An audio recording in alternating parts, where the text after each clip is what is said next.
Halo semuanya, perkenalkan nama saya Sandi Pramujaya dengan NIM 21716500023. Saya dari Fakultas Ilmu Sosial dan Politik, Program Studi Ilmu Komunikasi, Universitas Kristen Indonesia. Pada kesempatan kali ini saya akan membacakan ringkasan buku pengantar ilmu hukum karya R. Suroso. Bab 1. Pengertian tentang pengantar ilmu hukum. A. Pengertian dari segi pengantar. Pengantar ilmu hukum terdiri dari kata pengantar dan ilmu hukum. Dan bila dikehendaki, ilmu hukum dapat dipecah lagi menjadi ilmu dan hukum. Mengantar yang berasal dari perkataan pengantar berarti membawa ke tempat yang dituju. Dalam bahasa Belanda juga diartikan inleiding, yang dalam bahasa Inggris introduction, yang artinya memperkenalkan. Oleh karena itu, pengantar ilmu hukum merupakan basis level atau mata pelajaran dasar yang tidak boleh ditinggalkan oleh mereka yang ingin mempelajari masalah dan cabang-cabang ilmu hukum. B. Pengertian dari segi ilmu hukum. Mengenai arti dan maksud dari ilmu hukum, terdapat pendapat dari pakar hukum antara lain. Yang pertama ada Cross memberikan definisi bahwa ilmu hukum adalah segala pengetahuan hukum yang mempelajari hukum dalam segala bentuk manifestasinya. Yang B, ilmu hukum dalam perpustakaan hukum dikenal dengan nama jurisprudensi, yang berasal dari kata jus dan juris, yang artinya hukum atau hak. Kata prudensi berarti melihat ke depan atau mempunyai keahlian. Dan arti umum dari jurisprudensi adalah ilmu pengetahuan yang mempelajari tentang hukum. Yang ketiga atau yang C itu ada Curzon berpendapat bahwa ilmu hukum adalah suatu ilmu pengetahuan yang mencakup dan membicarakan segala yang berhubungan dalam hukum. D. Menurut Purdani Purwacaraka dan Surjono Sukanto dalam bukunya, yaitu Perihal Kaidah Hukum, menyebutkan bahwa ilmu hukum mencakup 1. Ilmu tentang kaidah atau Normwissenschaft atau Solenwissenschaft, yaitu ilmu yang menelaah hukum sebagai kaidah atau sistem kaidah dengan dogmatik hukum dan sistematik hukum. Yang kedua, ilmu pengertian, yakni ilmu tentang pengertian-pengertian pokok dalam hukum, seperti misalnya subjek hukum, hak dan kewajiban, peristiwa hukum, hubungan hukum, dan objek hukum. Yang ketiga itu ilmu tentang kenyataan atau Tatsasenwissenschaft atau Senwissenschaft, yang menyoroti hukum sebagai perilakuan sikap tindak, yang antara lain mencakup sosiologi hukum, antropologi hukum, psikologi hukum, perbandingan hukum, dan sejarah hukum. Poin E. Ilmu pengetahuan hukum juga disebut sebagai ilmu pengetahuan yang mempelajari kaidah-kaidah hidup manusia supaya sanksi-sanksi dapat dikenakan oleh petugas penguasa. Poin F.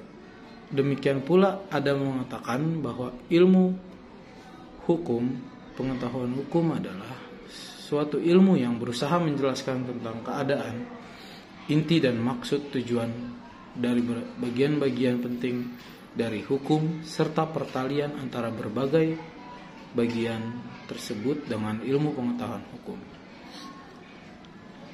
Selanjutnya poin C, cabang-cabang ilmu hukum yang termasuk ilmu hukum. Beberapa penulis memberikan pandangan-pandangan yang berbeda-beda mengenai bagian-bagian ilmu hukum, antara lain menurut J. van Apeldoorn berpendapat bahwa bagian ilmu hukum terdiri dari 3: sosiologi hukum, sejarah hukum, dan perbandingan hukum. 2. Menurut W.L.G. Lemire berpendapat bahwa bagian dari hukum terdiri atas 4: ilmu hukum pasif, sosiologi hukum, perbandingan hukum dan sejarah hukum. Yang ketiga ada menurut J.B.H. Belfroid, membagi ilmu hukum atas 1. Dogmatik hukum, 2. Sejarah hukum, 3. Perbandingan hukum, 4. Politik hukum, 5. Ajaran politik umum. Yang keempat ada menurut Profesor Leon Hock, SH, berpendapat bahwa bagian ilmu hukum terdiri dari 5. Ilmu hukum positif, sosialisasi hukum, sejarah hukum, perbandingan hukum, ilmu hukum dogmatik, atau ilmu hukum sistematis. Poin D. Pendapat para pakar hukum. Menurut Dr. Sujono Dirjosisworo, SH, menyatakan bahwa PIH itu kerap kali oleh dunia studi hukum dinamakan ensiklopedi hukum, yang merupakan pengantar atau introduction atau inleading untuk ilmu pengetahuan hukum. Yang kedua, menurut Profesor Dr. Ahmad Sanusi, SH, mengatakan sebagai berikut. PIH termasuk dalam mata pelajaran dasar atau basic level, karena sebagai mata pelajaran dasar itulah maka PIH bukan merupakan suatu mata pelajaran latihan berpraktik. Kita masuk ke bab 2, sejarah singkat pengantar ilmu hukum. Pengantar ilmu hukum berasal dari terjemahan bahasa Belanda, yaitu Inleiding tot de Rechtswetenschap. Istilah ini dipakai pada tahun 1920, yaitu dimasukkan dalam Hoger Onderwijswet atau Undang-Undang Perguruan Tinggi di negara Belanda. Sebenarnya istilah Inleiding tot de Rechtswetenschap ini sendiri merupakan terjemahan dari Einführung in die Rechtswetenschap, suatu istilah yang dipergunakan di Jerman pada akhir abad 19 dan permulaan abad ke-20. Inleiding tot de Rechtswetenschap ini adalah sebagai pengganti dari istilah Encyclopedie der Rechtswetenschap, yaitu suatu istilah yang semula dipergunakan di negeri Belanda.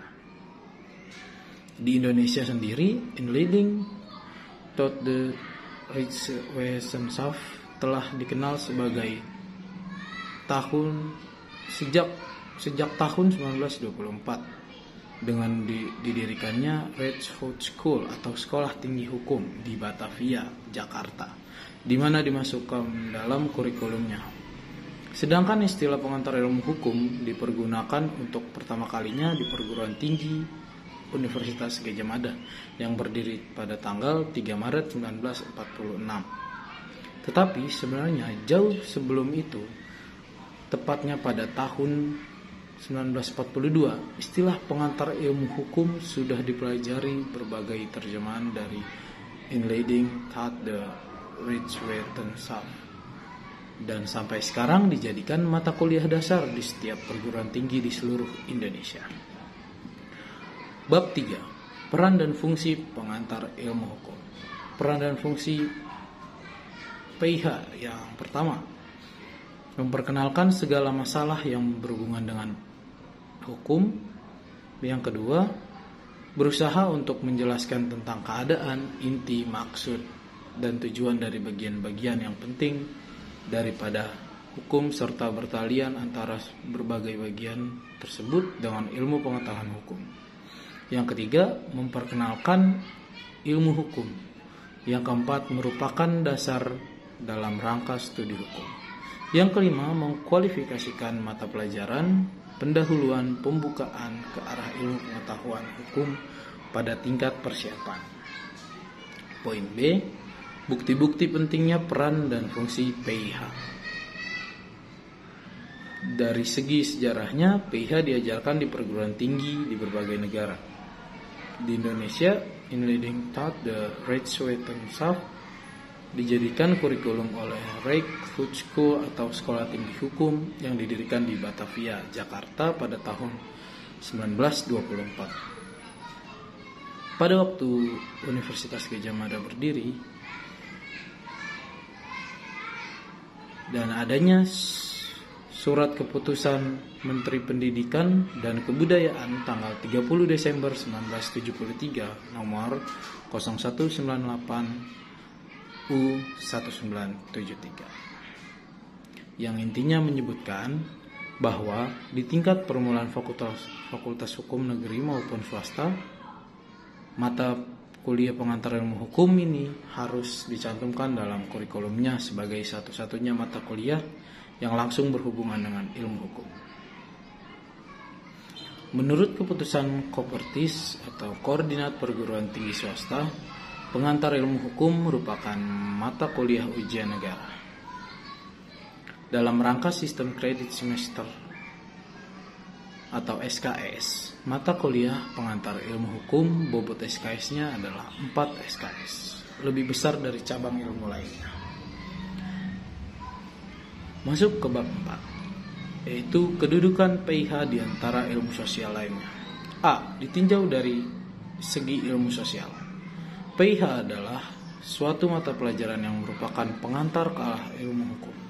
Ilmu hukum ini masuk ke dalam ilmu sosial yang objek penyelidikannya adalah tingkah laku manusia dan masyarakat dalam berbagai bentuknya yang dipelajari oleh ilmu hukum juga masalah manusia, khususnya tentang kaidah-kaidah kehidupannya serta tentang mana yang harus dan mana yang dilarang untuk dikerjakan. Oleh karenanya, kedudukan pengantar ilmu hukum sejajar dengan ilmu sosial yang lainnya. B. Ditinjau dari segi disiplin hukum. Filsafat hukum yaitu ilmu pengetahuan yang mempelajari pertanyaan-pertanyaan mendasar dari hukum atau tentang hakikat hukum dan tentang dasar-dasar bagi kekuatan mengikat daripada hukum. Politik hukum yaitu disiplin hukum yang menghususkan daripada usaha memerankan hukum dalam mencapai tujuan yang dicita-citakan masyarakat tertentu. Masuk ke bab 5. Metode pendekatan dalam mempelajari pengantar ilmu hukum. 1. Pengantar ilmu hukum adalah sarana memperkenalkan ilmu hukum. 2. Pengantar ilmu hukum mempelajari hukum dari segi ilmiahnya secara sentral dan universal. Dikatakan universal karena pandangannya adalah kepada hukum yang berlaku kapan saja dan di mana saja. Dengan demikian, pengantar ilmu hukum mempelajari hukum secara menyeluruh, secara umum dan mendatar. Sedangkan cabang-cabang hukum dipelajari secara mendalam. Yang ketiga, dengan menggabungkan pengetahuan ringkas mengenai keseluruhan acara dengan pengetahuan mendalam tentang tiap-tiap bagian dari acara itu saling isi-mengisi dan akan didapati suatu perpaduan pengetahuan yang benar-benar lengkap. 4. Dari segi lain, belajar tentang pengantar ilmu hukum berjalan seret dan sangat menarik dan atau kurang menarik karena yang dibicarakan adalah ilmu hukum secara global dan jarang ditemui di dalam praktik, dan tidak seperti cabang ilmu lainnya seperti hukum pidana, hukum perdata dan lain sebagainya, sehingga sebagai dosen pengantar ilmu hukum diperlukan persyaratan khusus. Bab 6. Persyaratan sebagai dosen pengantar ilmu hukum. Dalam buku PIH dan PTNI karya Profesor Ahmad Sanusi SH, terdapat penjelasan mengenai syarat-syarat yang harus dipenuhi sebagai seorang dosen pengantar ilmu hukum, yakni 1. Harus menguasai bahan-bahan, baik bahan yang menjadi keseluruhan pembelajaran mata kuliah PIH maupun pengetahuan lainnya yang dapat mendukung berlangsungnya kegiatan pembelajaran mata kuliah pengantar ilmu hukum ini. B. Memahami syarat-syarat pedagogis C. Mempunyai kemampuan untuk menarik serta membangkitkan semangat mahasiswanya. D. Mampu dan berani memopularisasikan acara kuliahnya. E. Memberi petunjuk kepada mahasiswa agar para mahasiswa untuk selanjutnya dapat belajar menurut caranya.